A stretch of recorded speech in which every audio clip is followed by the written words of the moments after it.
조 바이든 민주당 후보의 백악관행 사실상 확정이 된 모습입니다. 트럼프 대통령 꺾고 선거인단 과반수를 가져가면서 승리를 굳혀버린 건데요. 하지만 트럼프 대통령의 불복 선언이 이어지면서 진통도 지금 예상되고 있는 상황입니다. 자, 이와 관련해서 우리 경제 또 증시에 미칠 영향 등을 자세히 짚어보도록 하겠습니다. 증권부 김혜영 기자입니다. 어서 오세요. 안녕하세요. 네, 일단은 미국 대선 결과 정리부터 먼저 해볼까요? 네, 이 접전 끝에 조 바이든 민주당 후보가 트럼프 대통령을 꺾고 제46대 미국 대통령에 당선이 됐습니다.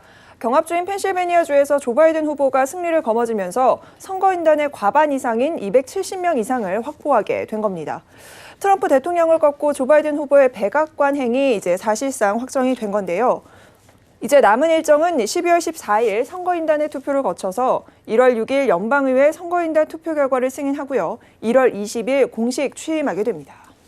예정대로라면 1월 20일에 취임한다. 조금 전에 정리를 잘 해주셨는데 문제는 이제 트럼프 대통령입니다. 불복 의사를 밝히고 있고요. 계속해서 지금 노이즈가 발생을 하고 있고 소송전 예상이 되는 건데 소송전 장기화가 된다면 시장에 미칠 영향이 있을 거예요. 어떤 부분인지 짚어주실까요? 네, 아무래도 이제 트럼프 대통령의 소송전이 불거지면서 미국 사회 혼란은 불가피할 것으로 보입니다.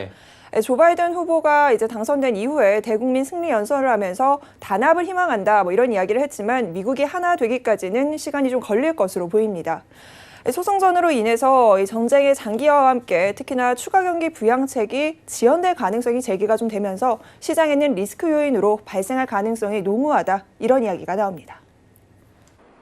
불복 선언이 현실화되고 있는 상황이기 때문에 과거 2000년 제43대 대선과 동일한 사태가 연출될 가능성이 높다고 보고 있습니다. 선거 이후에 35일 만에 이제 조지 부시 공화당 후보가 확정이 됐는데요. 그때 35일간 S&P 500은 마이너스 4.2%, 나스닥은 마이너스 14.2%, 코스피 코스닥 각각 마이너스 1.9%, 마이너스 12.4% 하락을 했기 때문에 일단 이러한 사례를 감안하면 이제 트럼프 불복 시 대통령 확정까지는 좀 증시의 하락 변동성이 커질 수 있다. 약간 그렇게 좀 보고 있어요. 네, 다만 트럼프 대통령의 사위와 부인 모두 대선의 결과를 좀 승복하자 이런 논의를 했다라는 외신의 보도가 좀 이어지면서 명예로운 퇴장을 할 수 있지 않겠느냐. 일각에서는 이런 시각도 조금씩 흘러나오고 있습니다. 네, 일단은 이 부분은 조금 더 뉴스플로우를 저희가 확인을 하면서 계속해서 저희 시간에 전해드리도록 하고요. 상하원 얘기도 있었잖아요. 특히나 상원을 누가 가져가느냐에 따라서 지난주 미국 증시는 금요일에는 또 변동성을 보이기도 했는데 블루웨이브는 없을 것이다. 전망이 아직까지는 우세한 것 같습니다. 바이든 그리고 공화당 상원 조합에 시장은 좀 반기고 있나 봐요. 네, 시장에서는 그 조합을 가장 반기고 있는 모습이고요. 아직 상원과 관련된 부분이 결정이 되지는 않았습니다. 대선 레이스의 안개가 좀 거친 이후에 이제 시장의 관심은 상원의 다수당을 과연 민주당이 가져갈 것이냐, 공화당이 가져갈 것이냐 이 부분에 포커스가 좀 쏠리고 있는데요. 이에 따라서 조지아주에 대한 관심이 쏠립니다. 조지아주의 2석을 누가 가져가느냐에 따라서 상원의 다수당이 결정이 되기 때문에 승부처로 꼽히는데요. 많은 전문가들은 공화당의 우위를 점치고 있습니다. 증시 역시나 이 부분을 호재로 받아들이는 모습입니다. 상원의 결과가 좀 더 중요하다라고 보고 있거든요. 만약에 공화당 상원이 우세하게 되면은 반독점 규제라든가 증세 실행이 거의 불가능하다라고 볼 수가 있거든요. 그러니까 기업 분할이라든가 법인세 인상 그런 부분들이 거의 불가능하다라고 볼 수 있기 때문에 그런 부분들로 인한 안도 랠리가 좀 단기적으로는 시행될 수 있다라고 생각을 하고 있고요. 자, 이제 우리 경제에 미칠 영향을 하나하나 좀 분석해 보도록 하겠습니다. 시장에선 이미 오늘도 그렇고요. 친환경주가 들썩들썩거리고 있는 상황입니다. 어떤 업종들을 눈여겨봐야 할까요? 네, 말씀하신 것처럼 아무래도 이미 당선이 되기 전부터 친환경 관련주들을 좀 눈여겨보자라는 게 시장에서 의견이었는데요. 바이든 당선인은 이 후보 당시에도 청정에너지와 기후변화 대응 인프라에 4년간 약 2조 달러를 투입하겠다 이런 공언을 한 바 있습니다. 이에 따라서 국내 풍력이나 태양광 등 친환경 에너지 업종에 대한 수혜가 좀 기대가 되고요. 이와 함께 2050년까지 탄소 배출 제로를 목표로 내걸고 있기 때문에 전기차 배터리 산업 등도 수혜 종목으로 꼽힙니다. 또한 통상 마찰 불확실성이 조금 줄어들면서 글로벌 교역량이 늘어날 것이다 이렇게 보고 있는데요. 이렇게 되면 아무래도 대외 의존도가 높은 우리나라 같은 경우에는 기회 요인으로 작용할 수가 있습니다. 즉 수출을 좀 많이 하는 IT나 자동차 같은 경기 민감주도 수혜 업종으로 꼽히고 있습니다. 정리 또 잘 해주셨는데 바이든 승리에 이제 국내 증시도 장밋빛 전망들이 계속 나오고요. 오늘만 봐도 지금 장중에 연고점을 또 돌파하는 모습도 긍정적인 모습도 보여줬거든요.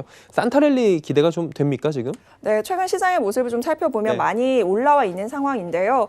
이제 긍정적인 재료에는 좀 과하게 반응을 하고 악재에는 둔감한 모습입니다. 그렇죠. 일단은 대선 레이스가 끝났기 때문에 불확실성이 좀 걷어졌고 여기에 따른 안도 랠리가 조금 나오고 있는 상황이고요. 다만 트럼프 변수는 여전히 잔존을 좀 하고 있습니다. 이에 따라서 증시 변동성은 확대될 수 있다라는데 많은 전문가들이 의견을 동의하고 있습니다. 트럼프의 목리가 12월 중순 이후까지 지속이 된다라면 미국 내의 어떤 정치적 불확실성이 매우 클 것으로 생각이 되고 이제 이건 글로벌 금융시장까지 흔들 거거든요. 그러면 이제 산타랠리는 아마 기대하기 힘들겠죠. 산타랠리 같은 경우는 소비 지표 개선이나 이런 부분들을 확인할 수 있겠지만 대선 불확실성으로 상당히 좀 막혀있는 그런 이슈들은 있을 것 같습니다. 11월은 저희가 변동성이 여전히 존재하는 국면으로 좀 생각을 하고 있고 현재까지 시장의 분위기는 굉장히 좋은 상황 속에서 바이든 당선이 거의 확정시 되면서 지금 뭐 재료는 괜찮다라는 얘기가 나오는데 트럼프 변수가 있단 말이죠. 대응 전략은 어떻게 가져가야 될까요? 네, 많은 전문가들은 혹시나 이 변동성이 좀 확대가 되면 오히려 이 시간이 기회가 될 수 있다라고 얘기를 하고 있습니다. 다만 장기적인 관점에서 바라봐야 된다라는 거고요. 단기적으로 추격 매수는 다소 위험할 수 있다. 이런 조언을 내놓고 있습니다. 지금 최근에 수일간 이미 이제 주식시장이 많이 올라왔거든요. 지금부터는 너무 이제 추격해서 사시는 것보다는 이 시장 외적 게다가 미국의 정치적 불확실성 매우 중요한 부분이니까 이에 대한 확인을 좀 한 후에 매수 대응을 해야 되지 않을까 싶습니다. 완전히 주식시장에서 떠나는 것보다는 단기로 현재 상태에서 추격 매수는 좀 자제하되 향후에 과도한 어떤 시장의 변동성이 커지면 저는 장기적인 관점에서 주식을 또 비중을 늘리는 기회로 활용하시는 것도 가능하다고 보고 있습니다.